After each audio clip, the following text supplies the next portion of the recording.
Intanto la nostra visione è quella di diventare un asset strategico per le aziende, non solo in termini di saving, quindi non solo in termini di taglio di costi, ma anche in termini di competitività. Lei pensi per esempio a un'azienda che fa retail, l'importanza del time to market, cioè l'importanza del livello di servizio al cliente in termini di precisione della consegna, in termini di puntualità, in termini di qualità del servizio. Ecco, quindi non più solo la logistica e la supply chain viste come uno strumento per tagliare costi, ma come un asset strategico per essere competitivi. Chiaro che in un momento come questo, dove le catene di fornitura necessariamente si accorceranno e diventeranno sempre più complicate, perché dovremo ripensare tutto quello che è il modello della catena di fornitura. Stiamo assistendo alla tempesta perfetta, no? Mancano le materie prime, situazione di inflazione, quindi calo dei consumi e trasporti carissimi, quindi la tempesta perfetta. È chiaro che tutto il modello della supply chain diventa non più strategico ma vitale e il nostro compito è proprio quello di accompagnare le aziende nella riprogettazione dei loro sistemi di supply chain utilizzando le nostre soluzioni software che sono proprio funzionali a questo obiettivo.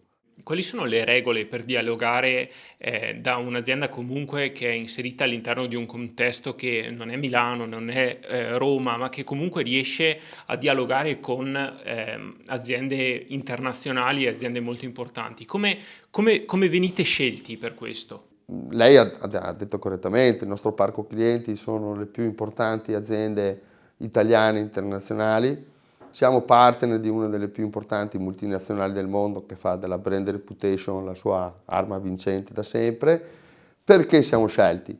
Ma insomma, non per la dimensione, non siamo una big tech, no? Dell'IT, siamo una trentina di persone che in Italia è già una cosa molto importante, siamo tra i primi 4-5 player del mercato italiano, gli ultimi rimasti indipendenti perché tutti i nostri competitor sono stati acquisiti o da big tech o da system integrator. Diciamo che siamo scelti in questo momento per la qualità del nostro prodotto, che è riconosciuto dal mercato come il migliore nel suo segmento, e per l'alto livello di servizio post vendita che forniamo ai clienti. Nella settantina di impianti che abbiamo realizzato sarei bugiardo se dicessi che non siamo inciampati in qualche contrattempo, ma in tutti questi anni non abbiamo mai perso un cliente. Perché? Perché abbiamo sempre recuperato con il servizio post vendita. Noi a capo del servizio post vendita abbiamo uno dei migliori, se non il migliore dei nostri ingegneri. Non ci mettiamo una voce anche calda ed educata a rispondere. E questo fa la differenza, perché se tu sei su un impianto, l'impianto non va, un conto se ti senti rispondere sì, la richiamiamo, e un conto se trovi qualcuno che ti risolve il problema. Ecco, tornando a parlare un attimo di sostenibilità, il vostro è un esempio di come anche l'apporto tecnologico possa portare un equilibrio tra sostenibilità e appunto produttività, perché i tempi sono fondamentali in questo momento. Certo, certamente. Il fatto, ripeto, di accorciare quelle che sono le catene di fornitura, quello di eliminare quelli che sono tutti i viaggi inutili, i trasporti inutili, sia interni che esterni. Il fatto di ottimizzare l'utilizzo delle materie prime evidentemente porta dei benefici anche in termini ambientali. Adesso io le voglio fare un esempio, proprio se parliamo di logistica inbound. Il nostro territorio è disseminato di capannoni o vuoti oppure pieni di merce inutilizzabile perché frutto di una cattiva pianificazione, frutto di errate valutazioni riguardo gli spazi disponibili, frutto di un mancato sfruttamento delle risorse spazio e mezzi, tutto territorio che abbiamo buttato via, tutto spazio inutile che è stato buttato via perché non abbiamo ottimizzato le risorse a disposizione e lo si poteva fare con l'utilizzo della tecnologia. Ecco, questa è una cosa che noi vorremmo cercare di evitare. Potremmo dire anche che invece che uno sviluppo orizzontale, uno sviluppo verticale, la vostra sede direi che è Ma per un Bacco, sinonimo di certo, questo. certo, sicuramente lo sviluppo verticale che non sia invasivo ovviamente.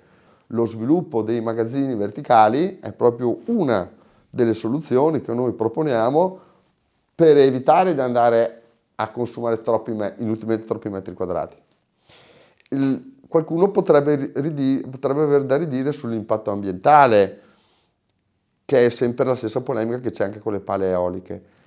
Però dovremmo deciderci prima o poi, perché la botte piena, la moglie ubriaca non si può avere. Parlando invece di giovani, voi avete un continuo bisogno di giovani, ma ve ne servono ancora e rilevate delle difficoltà su questo tema. Il nostro è un lavoro per i giovani. Tutti i grandi teoremi di analisi sono stati dimostrati prima dei 30 anni. Dopo i 30 anni le cellule cerebrali cominciano a non essere più così brillanti. Ed è per questo che i programmatori sono così giovani. Quindi è già una prima risposta.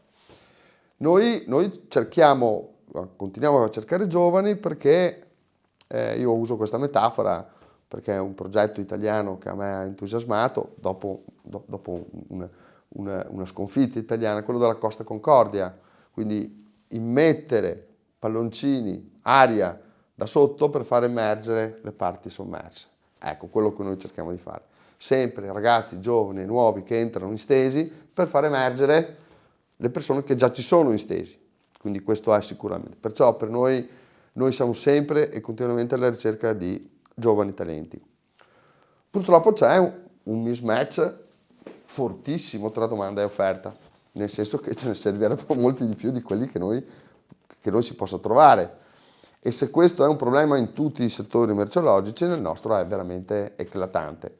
Borse di studio con l'Istituto Tecnico Superiore dell'Alto Adriatico, recruiting day con l'università, comunicazione con la dottoressa Petris, che è un'esperta di comunicazione sociale.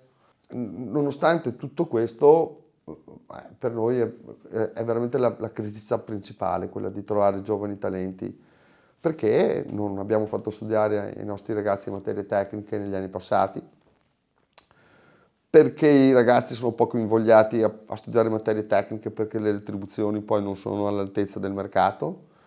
Le retribuzioni non sono all'altezza del mercato perché il mercato non riconosce l'importanza della tecnologia che viene riconosciuta in altri paesi, quindi se il mercato non riconosce, non paga, e se non paga le aziende a loro volta non possono dare delle retribuzioni adeguate. Molti non finiscono gli studi perché vengono assunti prima, proprio perché c'è questa grandissima ricerca. Andranno non utilizzati, non investiti almeno un terzo dei fondi del PNRR. Questo è un vero peccato. Le dico subito che non ce l'ho una cura su due piedi, questo è un lavoro da fare e che servirà per i prossimi 5-10 anni come orizzonte. Attenzione, vorrei essere chiaro, noi non siamo una onlus, per noi anche se non è l'unica cosa che conta, ma il conto economico è la cosa più importante, quindi non è che lo facciamo per beneficenza, però evidentemente crediamo moltissimo nella spinta che ci possono dare i ragazzi, nell'apporto che ci possono dare i giovani e pensiamo, per noi questi sono valori fondanti che devono accompagnare la crescita delle nostre risorse insieme alla loro crescita tecnica.